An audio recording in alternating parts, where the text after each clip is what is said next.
Hi gang, welcome to Computer Graphics. Today is the second day of our midterm project presentation. We had a really good first day and hopefully, certainly, our second day is going to be just as good.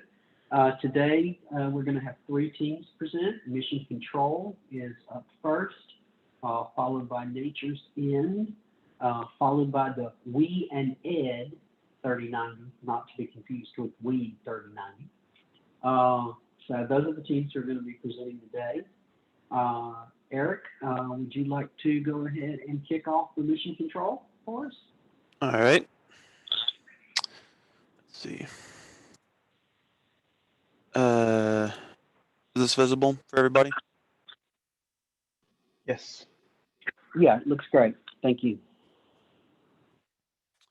All right. So we are Mission Control, made up of myself, Eric Pitts, Landon Jackson, Cody Johnson, and Tony Toussaint.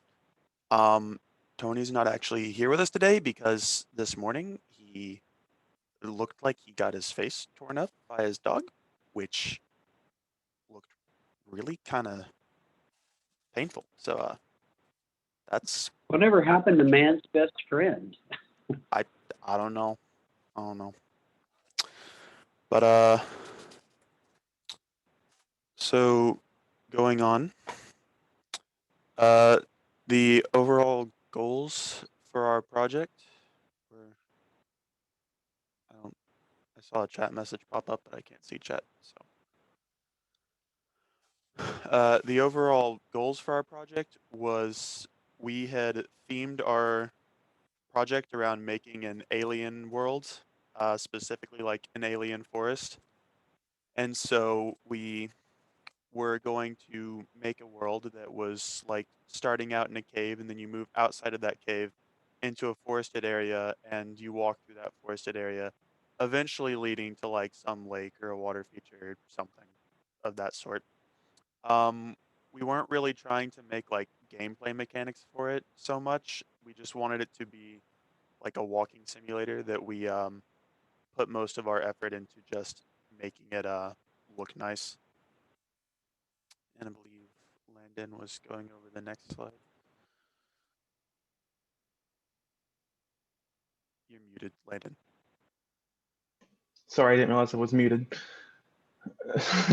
So while these are the roles we mostly have stuck to since we started doing the project, Eric has been creating assets in Blender and also researching more of them online. He's also been creating and editing the materials that we've been using in Unreal for those assets. I have been creating and sculpting the map and height maps.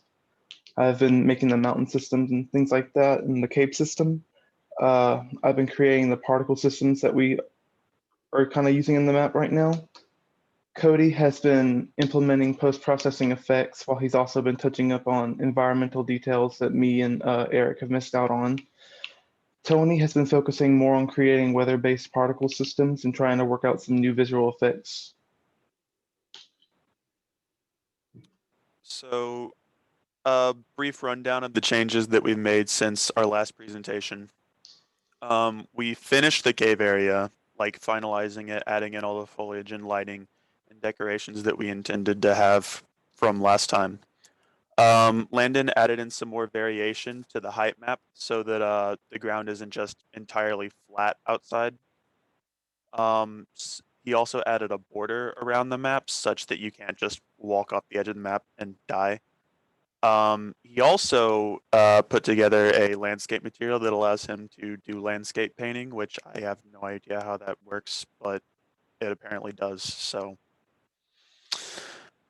And we've put a path through the forest that, well, through the area that's going to become the forest that's going to lead to the lake area that's been carved out. We added in some more models to the project since last time, and we've updated some of our particle systems to use ones that were provided by Unreal that we didn't actually realize were provided by Unreal before. Uh, we added in some giant tree mushrooms. I've apparently got a thing for mushrooms because this is like the sixth one. Um, one of We added in some trees with lights attached to them. The one on the left, I sculpted myself. The one on the right was one that we got off the internet. And I believe somebody else was going over these next slides. Yeah, so this is just an example of the borders that I've made, the background. The tree was kind of in the way. Sorry about that. They don't look the best to me right now, but I'm gonna try to work on them to make them seem more realistic or like more of like a rougher hill instead of just kind of like Play-Doh to me, honestly. Yeah. And so this is an example of how I've added some noise to the height map of the outside world when before it was just a completely flat area. I've tried to make it to where it looks more like it would in nature, not just like a completely flat area. And so these are the particle systems that Tony found and was working on. He's worked on the flame particle system as well as the smoke particle system. He's also created a water droplet particle system for one of the objects in our cave, the staglets on the ceiling, like water drips from them. All right, so for the rest of the quarter, this is the development schedule that we're going to be following. Pretty roughly, it might not be exactly how we go about doing things, but this is just the rough estimate of what we're going to be focusing on for each week. In our first week, we were going to change the landscape outside of the cave so that it was at a lower elevation because we decided that pretty recently we liked the idea of exiting the cave and you would be like higher up and you'd be able to look down at the area below you and see the forested area. It would just look better to have you like walk into it and then maybe you could see in the distance like where you were going to go. And we decided that that would be like a better idea to do. It would look better. And we were going to make the forest, look good from above as well. So, that would work well. That was week 1. For week 2, we were going to complete the forested region. We were going to fill it in with additional foliage and particle systems. That could be like fog, maybe some floating like bits of matter here and there that just look really good. We're going to like cover it with like grass and bushes and stuff like that. Of course, it has to be, kind of colored so that it fits the alien sort of aesthetic that we're going for. But right now we just have like a flat area, and I think it would look a lot better with like grass and stuff like that. Week 3, we're going to implement the lake region. Right now we just have like the rough area where the lake is, and I think just like the water, but we don't really have anything surrounding the lake. It doesn't look, like much beyond that. We're going to like go ahead and work on that and finish it up. And then we were going to also like go around and touch up the forest if it wasn't completely finished by then. And then in the final week, we were going to just go around the map, add in finishing touches, maybe some fog in some areas, other particle systems if we needed them, if we think that they would look good. Maybe some weather effects. We were thinking about doing something like rain, having the weather change in the sky as you just walk around. We're not sure if we'll get to that, but if we have time, I think it'd be a good idea. It would just kind of add some cool things to our project to kind of polish it up. And that's pretty much our schedule for the rest of the quarter. So, is this visible for everybody still? Unreal showing up? Yep, looking great. Yeah, looks good. All right. So, just to kind of run through some of the changes that we made in here. One, I thought it was too dark in here, so I added a flashlight that you can just turn on and off with a right click. We found the flame particles that come with Unreal that looked better than the ones we were using before. No offense, Landon. I didn't know them at first. So we just think that looks a lot better than it did before. Most of the rest of this looks the same around the starting area. We have finished like adding in plants in all the places where we had point lights, and we're planning to add them before. So this area has been filled out. You notice on the ground we've painted some stalagmites along the ground to kind of give some decoration to the floor of the cave. But the real changes that we've made since the last update really all come in here, where we've pretty much filled out the. Oh my god! I've told my friend a million times that I'm in class Friday mornings, and he still bothers me. So the main thing we've done since the last time is finish out this cave area. We added in a lot of stalagmites in here, filled out all the points in the area with plants, added some water around this central pillar with some mossy rocks at the bottom that are giving off light. Added in stalagmites to the ceilings, columns between the floor and the ceiling. Some of these stalagmites over the water are giving off water droplets.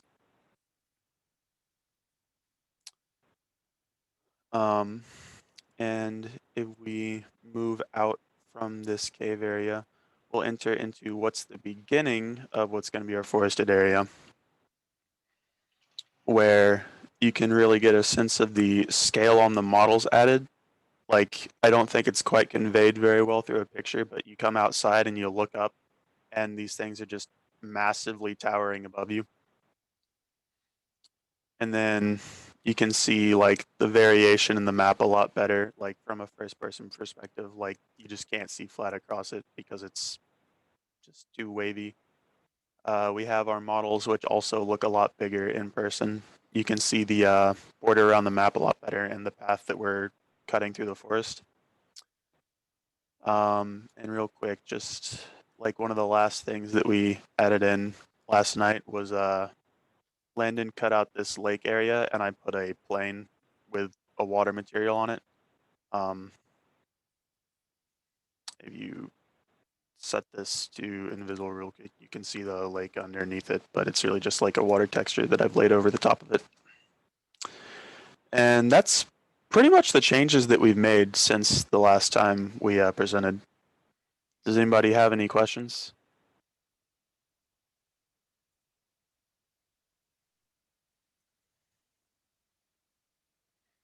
Come on, people, pick their brains.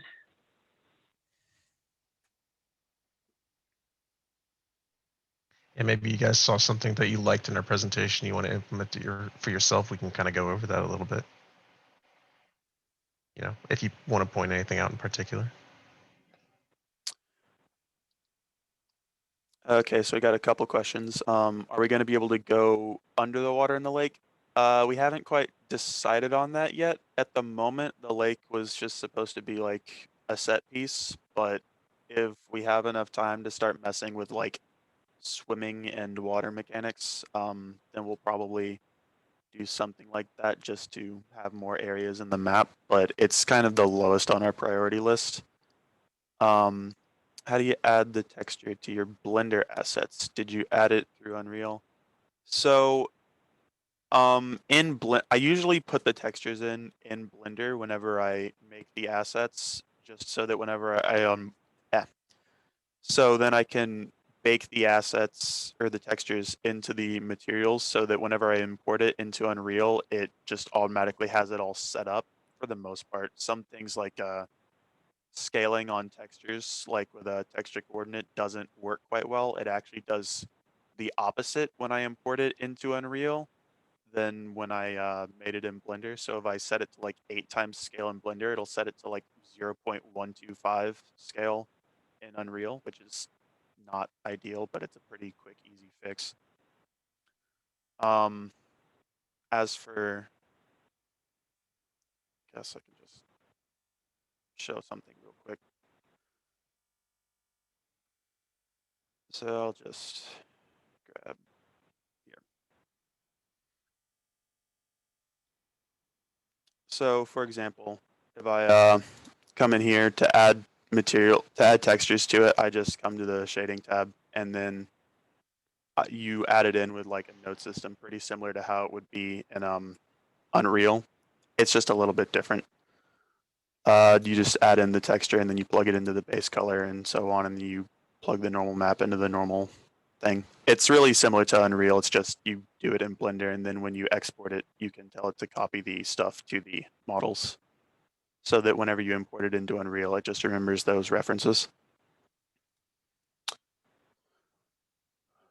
No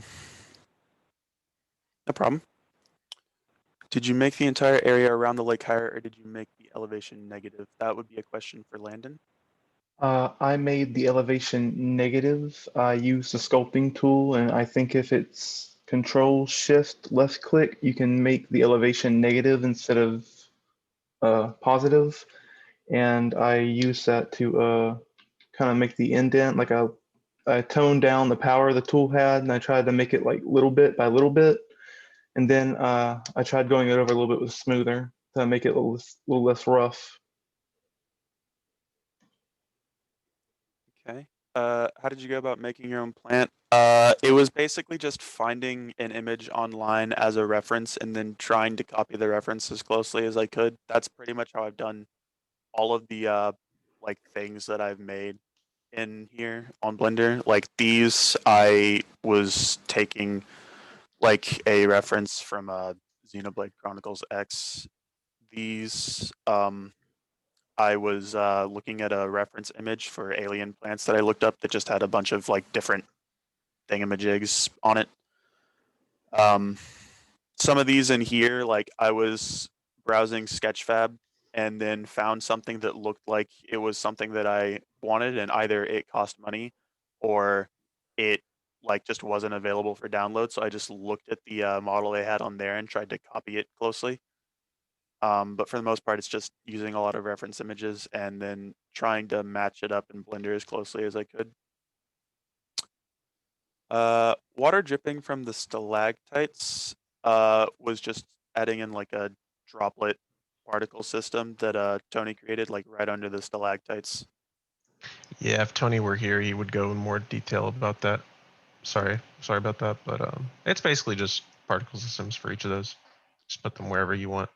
Kind of get it to look as much like rain as you can. For creating models, I highly recommend getting two angles, one for the front and one for the side. Yeah, I imagine that would probably make it a lot easier. A lot of the pictures that I had were unfortunately just like either drawings or screenshots of just front-on shots, so it does make it a little bit harder to like extrapolate from those. But yeah, I think that you're probably right on having more than one angle would make it a lot easier. And honestly, if I can do that from now on, that's probably a good idea. It would probably speed up the work a little bit.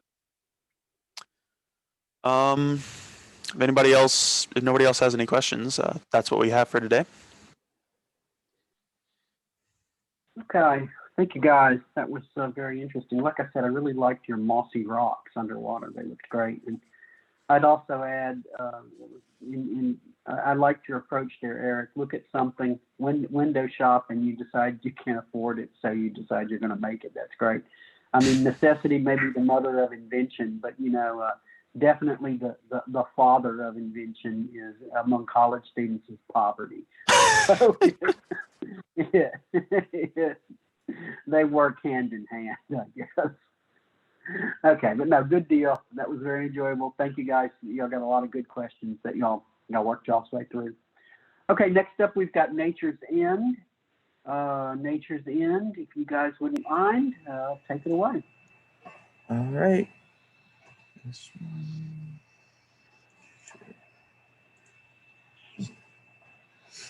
Okay. So we are Nature's End. We consist of Andrew Hall, Kyle Roussel, and Logan Simmons. Kyle, can you go to the next slide? Yeah. So for the project overview, we had to reevaluate our project due to some difficulties with our computers at the start of this project. So we kind of reevaluated where we were going. We do know that nature is a big part of this. So we're going to make a first-person nature exploration with mini games scattered throughout, kind of like a first-person shooter type of thing. Can you go to the next slide, Kyle? Yeah. So what we learned during this most recent thing is that we learned more in depth about textures and their usefulness. Andrew's going to go in more in depth about that later. We also familiarized ourselves more with the blueprints and their usefulness for mini games, which I'll talk about more later. Actually, in the next slide, Kyle. And then so we added a fun activity, implemented a first-person shooter game with black box targets for players to shoot. They come towards you. We're gonna implement more similar activities in the next sprint, just to have a little bit more of a variety, but also during trying to put our landscape in this game together, we came into some difficulties. It seems that our nav meshes are conflicting with each other because we have also animals in our terrain as well, and they need nav meshes as well, and so does my black box for the game. So we are still working out a bug for that. I will now pass it off to Andrew about textures. So in the last sprint, I've really doubled down on trying to make our textures look really good. I basically completely overhauled the texture map that I was making before. This is all completely computer generated. I have not painted a single pixel in this by hand. So it's all based on the terrain. I made sure that the rock face blending between the two layers was a lot smoother. So you can see there's a much more gradual transition between grassy and snowy at that Y level. And all of this is based on the context of the terrain. So the height of each spot and also the slope. So you have the grassy patches where it's flat and rock walls where it's not, and then snow at above Y level 4000 instead of 2000.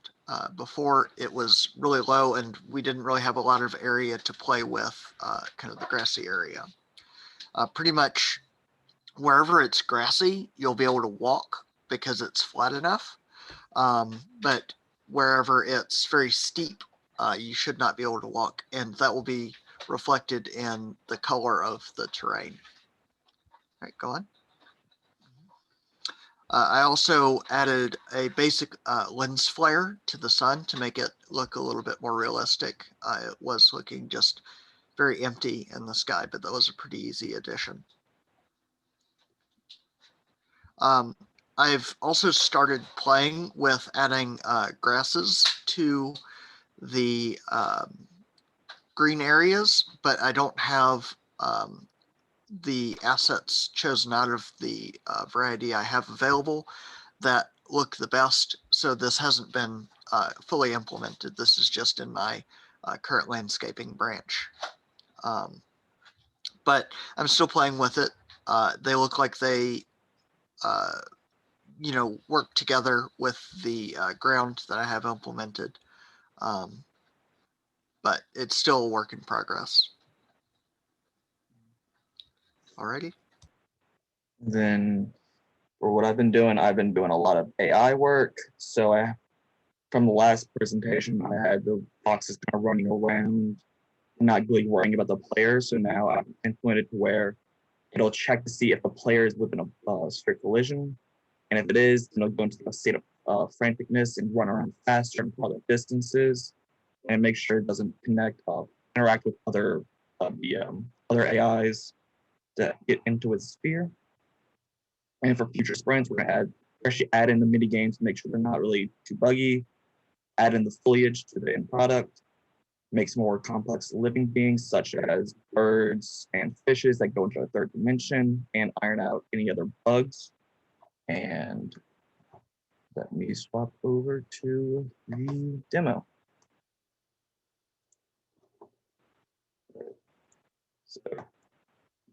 So far we have 2 foxes, a deer, and if I get close enough, should start running around.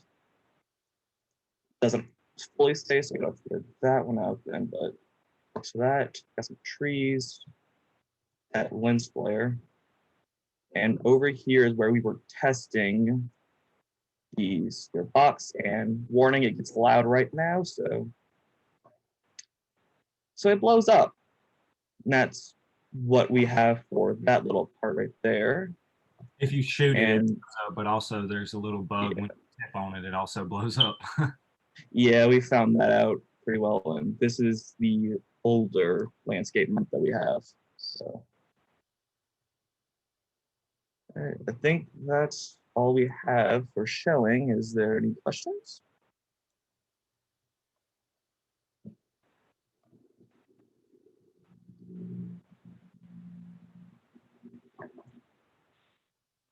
Questions for the guys? You can speak verbally or you can type it. Doesn't matter.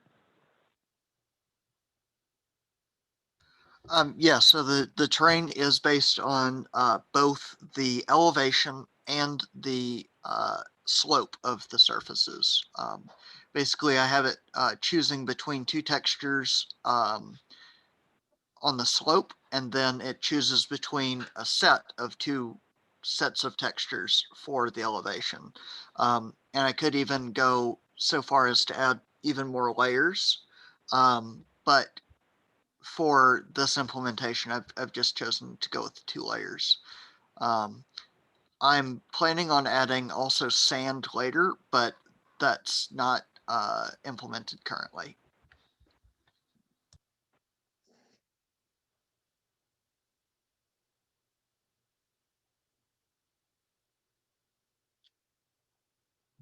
We'll also show the material editor. Sure, if you can go into the material blueprint for the HD, I can kind of explain it a little bit. All right, that was the HD one was in the starter kit. Materials, last one. Can y'all see this, or is it not showing up? It's not showing up currently. Let me figure that one. Okay, got it. Yeah.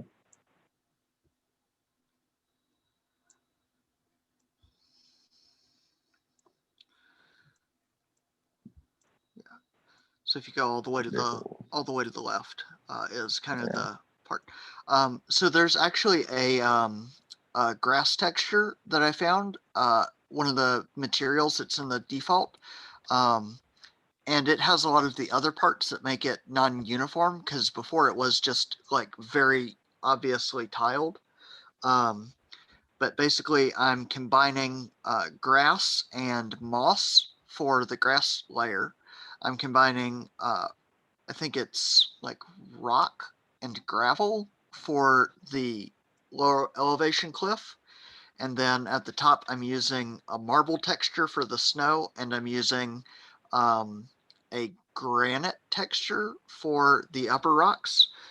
There's a really slight shade difference between them. The lower elevation is a little bit lighter. But basically, I'm using the position in the world on the B channel, which is Z, because it's RGB is mapped to X, Y, and Z. And I'm dividing it by 4,000. And then if you get anything above 1, basically it uses linear interpolation to fade between that. So basically at 4,000, you get 1, and then anything below that is less. And then I'm also using linear interpolation on the slope at each position to choose between whether it's snow when it's flat or whether it's granite when it's sloped. And those 2 little boxes there that go into the linear interpolation set values, and you can basically choose where that slope goes. I've got it currently, it's pretty shallow because we only want you to be able to, you want to see visibly where you are allowed to walk. And the walking AI has values for the slope that you can pull from there to get those numbers. And then I have a couple of other nodes that I kind of ripped out of the default grass material that give it a more blotchy, non-uniform shape. And that's kind of the other pieces in here. If you scroll out and go down a little bit, this kind of bunch of stuff at the bottom, I basically just took from the grass material. And this fades the roughness down to 0 as you go further away. And that helps a lot with optimizing how much graphics it takes. So it's only rough in a very small radius around the player. And then after that, it just goes to 0 so that the graphics engine doesn't have to compute all of those little bumps and stuff. And then if you can go up a little bit.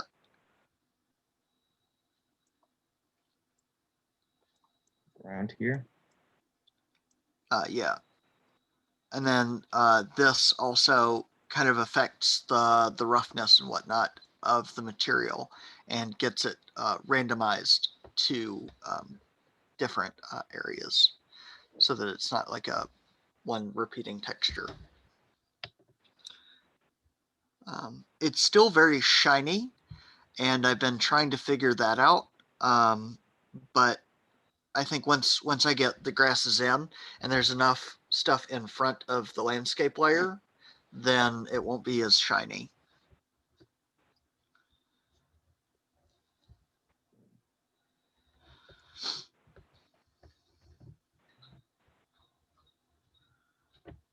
Okay, do we have any other questions for the group? Could you guys go over your AI real quick, or just a little bit of how you did it? I'm interested to see that. Yeah, sure. Let me just swap back over them. All right, so if you can see it, blueprints, good enough plots. Once it loads up.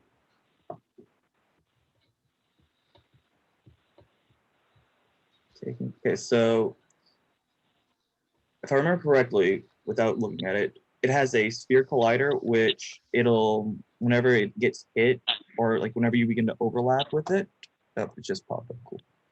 It will have a variable set to running away, and whenever you get out of it or stops, it'll retake it back to false, and whenever you begin play, it starts roaming, which goes through a timer, checks to see if it's running away. If it is, changes its movement speed, and then just picks a random location in the nav mesh, and it'll go to it. And if it's not, then it'll just see if it's moving. If it is, or if it isn't, it doesn't do anything. If it is, it'll update its movement speed to slower, and then go to a different smaller spot within the nav mesh bound. And it's the same for the deer as well.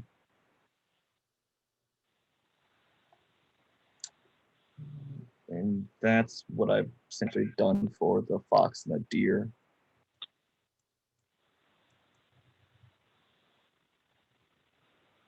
That didn't help. Sorry, I kind of suck at explaining things nowadays. No, it helped. It's interesting. Thank you. All right.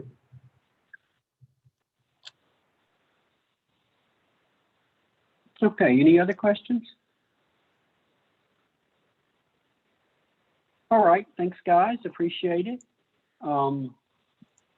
Last but certainly not least today, we have the We and Ed 3090 group. Why don't you guys take it away?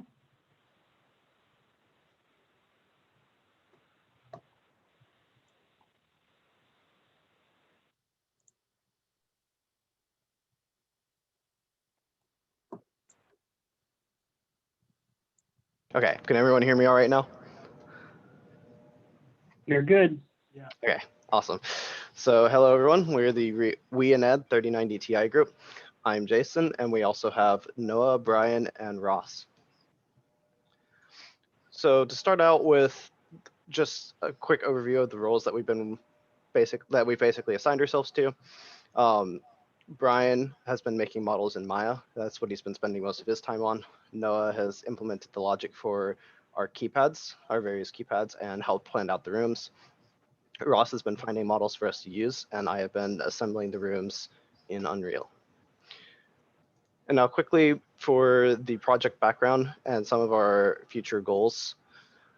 We aim to create a game that's kind of reminiscent to like the early 2000 games where you would have some kind of like clue that you would have to go and find, and you would like look around the environment and see, okay, well, this is what this clue is pointing towards. But we're basically trying to implement puzzles in each room for the player to solve and advance into the next room. We decided that for the whole project that 5 rooms would be a good length for the game, and then we would have at least 3 rooms implemented to a certain degree by this presentation, and then that would allow us a lot more time for the last 2 rooms, so we could have them much more in depth and much more detailed out and fleshed out, and then we have extra time to go back and polish through the game. So now I'll go ahead and pass it off to Noah to talk about some of the game logic that he's implemented.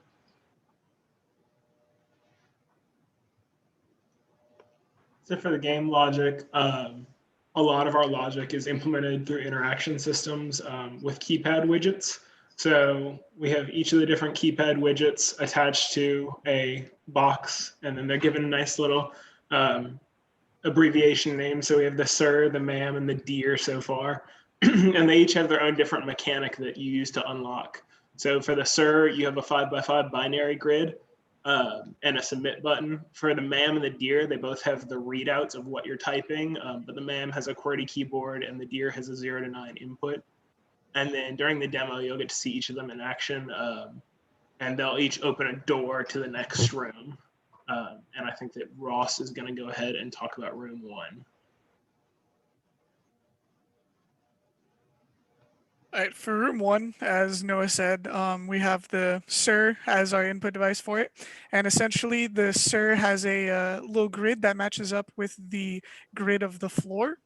And essentially what you have to do is just match the grid on the floor with the grid that appears in the SIR device. And then there's a little submit button. And once you get it right, then the door will actually open up into the second room. So you can take us there. And then for the second room, it's essentially just a large art gallery or museum sort of area where we have a 5x3 row of a bunch of pedestals. Each pedestal has a different little trivia question on it. And the ma'am is on the other side of the room next to the exit door. And the ma'am, as Noah said, does take a QWERTY keyboard, and you can input 4 little letters into it.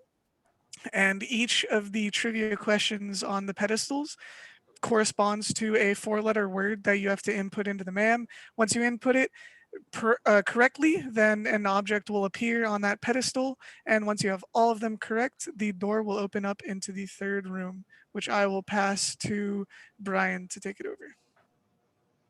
So our third room, it's basically you walk in and you're going to see a lot of mirrors and a lot of clocks. This room is really playing with your point of view.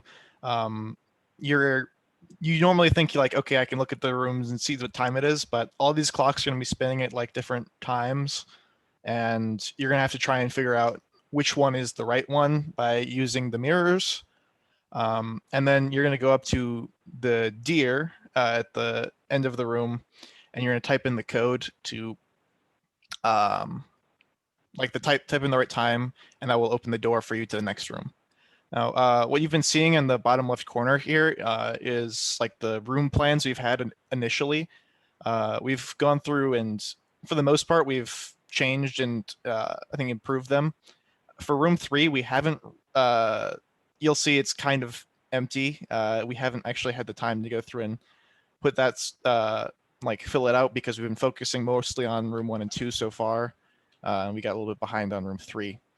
But you'll see in our upcoming rooms and goals what we've planned out for our next few rooms. Room 4, it'll be a little bit like room 3 where it plays with your perspective. You're going to have to basically move around and you'll be seeing different things that don't look necessarily in place on their own. But when you look at them a certain way, they'll all line up and you'll see a perfect picture that you're going to have to try and implement to the put into the terminal. And then for room 5, this one we thought was probably our most complex room, and at least code-wise and probably like game-wise in total. This room is going to be, you're going to walk in and there's going to be some object that needs to get from one side of the room to the other end, but you can't actually move it on your own. You have to rotate the entire room by some set of controls that we're going to have in the room. And And all the other objects in the room, they're going to be stable. They're going to be blocking the object from moving across. But that one object has to be moved all the way to the end of the room. And that will be the final room that we have. Once you have that, you'll win the game. Some other goals we have to complete before we're completed. We have to fix and apply textures. Some of our textures we have are placeholders, and a lot of them aren't fully implemented yet. So that's something we're going to have to do. And then lighting, we actually have to go through and put in I think we wanted to go and put in more lighting, so it's not we're not using point lights that would light up everything. We want to have light coming from specific fixtures in the ceiling. Or for room 2, there was something we wanted to do for whenever you get one of the objects, when you type in the word for it, the riddle, and you get it right, the object will appear and then the light will turn on above it. That's pretty much what we've got planned out for the rest of the quarter. Yeah, so I'm going to pass it over to Jason, who's going to do a demo of our rooms and show what it all looks like. All right, so this is the initial room 1 that's right here. It's mostly the same as before. For this week, I've gone ahead and taken the ceilings off the room so that we can more easily work with them, because we're saving the lighting, so we're not really too focused on putting in the ceiling and then doing the lighting that's inside the room.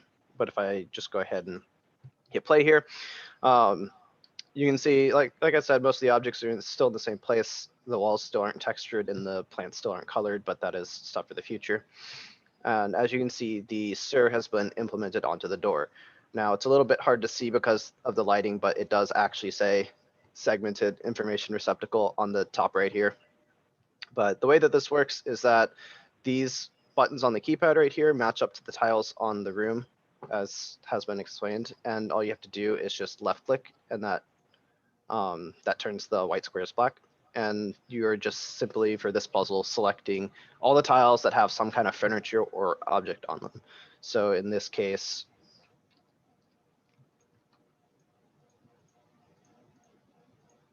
these are all the tiles right here that have objects on them. And then you click submit and the door opens. And you go to the next room.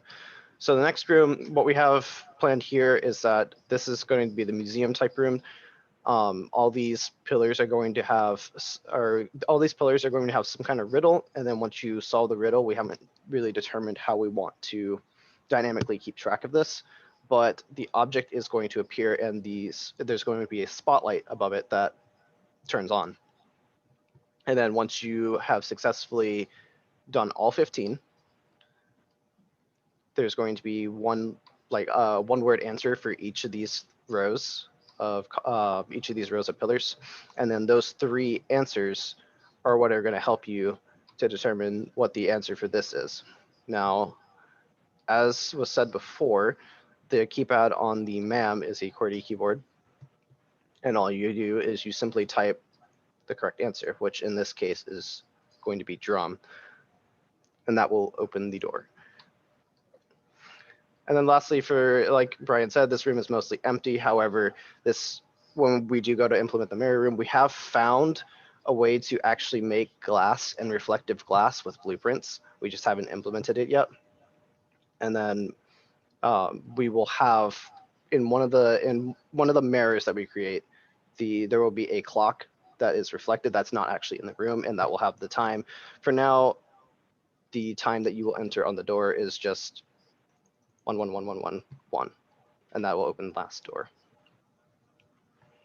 Some things I want to point out, we actually have all of the assets for this room. We have all of the mirrors and clocks we want to use. We just haven't put them into the project just yet. And then another thing you'll notice with the stanchions, that's what they're called, I've learned as part of this project, is the little ropes with the pillars. You'll notice the things that actually connect them to the pole and the little ring around it look a little weird. I think this was something I learned in Maya, is if you scale it the wrong way, it'll actually turn the planes inside out.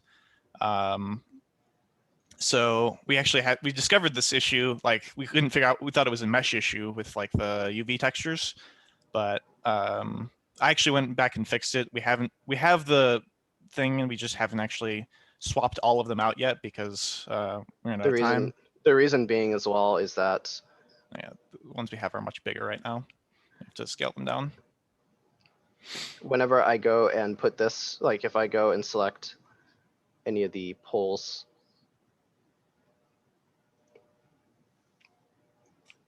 and I go to set the mesh,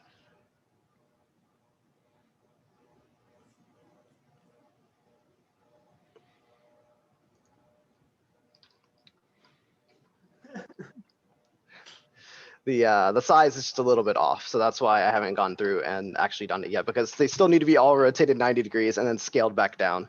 So that is something I've kind of saved for a little bit later, not for this week. Mhm. But once we go back through and do this, the lighting error that's on this part, this ring part of the pole, will be removed. Same with the ends of the ropes.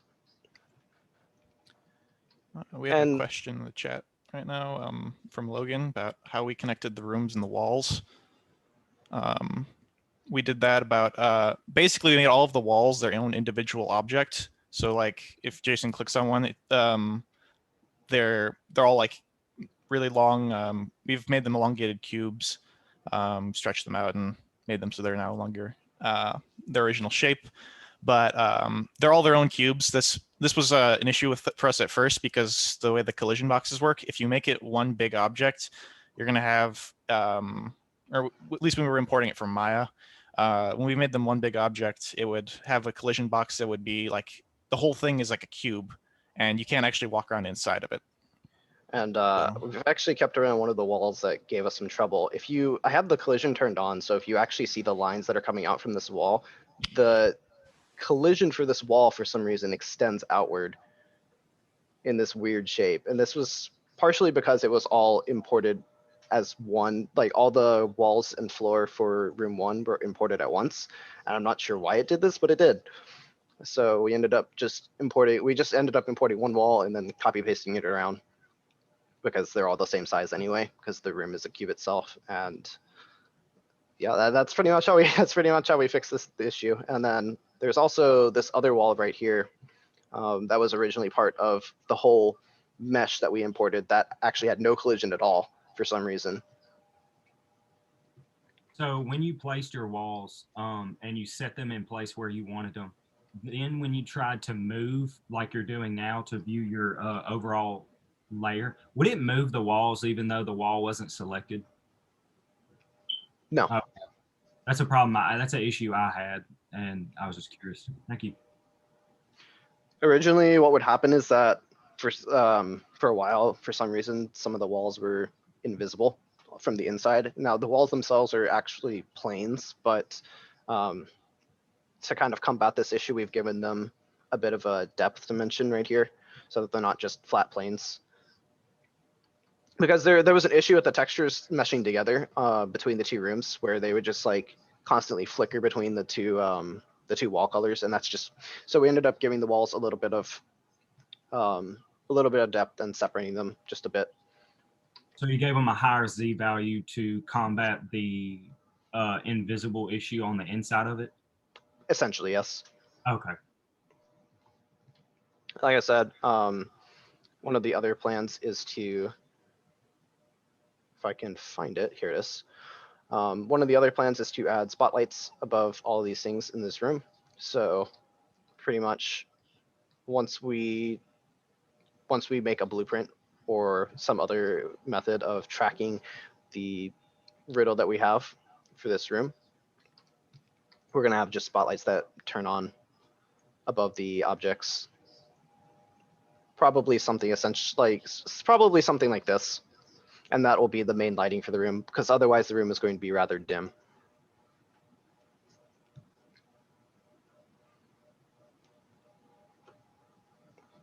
Are there any other questions? Did you create your objects collision boxes? That is a question for Brian, but yes, I believe they come I believe everything that he's made in Maya has come with its own collision. Yeah, we didn't actually end up really creating any of our collision boxes. I've been making all of our models in Maya, and when we import them from Maya to Unreal, they just come with one. We just use the default one that comes with it.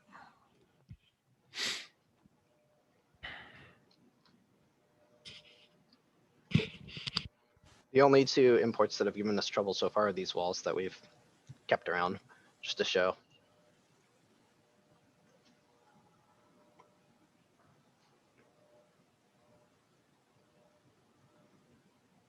Anyone else? Do we have any other questions for the group?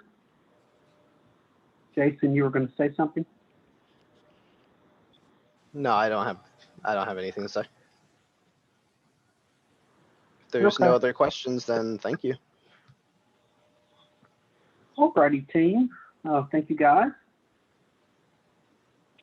You can unshare your screen, Jason. Thank you very much. Okay, that concludes our midterm presentations. They were very interesting. You guys have made a lot of progress. I'll be interested to see what they look like by the time we get to our final presentations, which really are only about 3 weeks away. I think they're we've got 4 weeks left in the quarter, and obviously the presentations come, you know, I think the week before the final week. I'll have to check the schedule, but you need to keep an eye on that.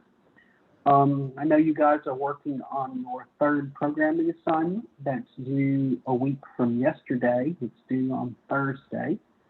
So keep working on that.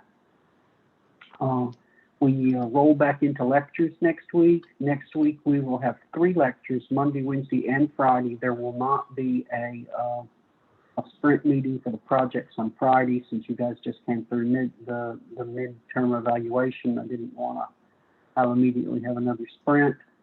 So we'll be doing that. We'll be doing lighting and shading, and adding realism, which will be getting us ready for assignment 4. I think that's it. Are there any questions? Please submit your evaluations. We'll just pull those up right now. There are 9 of you who have not yet submitted your questionnaires. We want to make sure everybody responds, so we get feedback from everybody.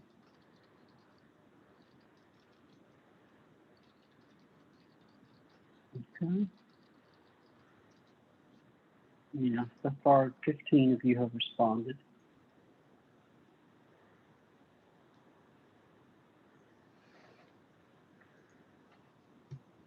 Okay. All right. So if there are no other questions, I'm going to go ahead and wish you guys a good weekend. Try to have some fun.